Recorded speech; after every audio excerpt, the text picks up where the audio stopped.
আমাদের যে ইনফরমেশন ছিল সেখানে আমরা দুইটা তথ্য পেয়েছিলাম যে ধানমন্ডি 32-এর একটা ভবন আছে, ভবন নং 2 যত সম্ভব ওটাতে, আর একটা হচ্ছে 6-এর এতে।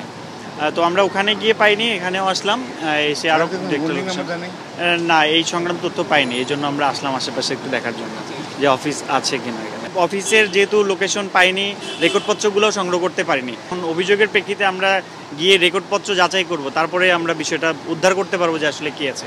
অভিযানকালে সরেজমিনে সিআরআইয়ের কার্যালয়ে উপস্থিত হয়ে কার্যালয়টি বন্ধ পাওয়া যায়। অভিযানকালে সিআরআই নামক প্রতিষ্ঠানের যে সকল ব্যাংক হিসাব চালু ছিল ওই সকল ব্যাংক হতে তথ্য সংগ্রহ করা হয়। প্রাপ্ত তথ্যাদি পর্যালোচনায় দেখা যায় আইএফআইসি ব্যাংকে সিআরআই নামক প্রতিষ্ঠানটির নামে একটি 35,21,00,000 টাকার এফডিআর রয়েছে। এই সংক্রান্তে বিভিন্ন ব্যাংক থেকে আরও তথ্যাদি সংগ্রহ করা হচ্ছে।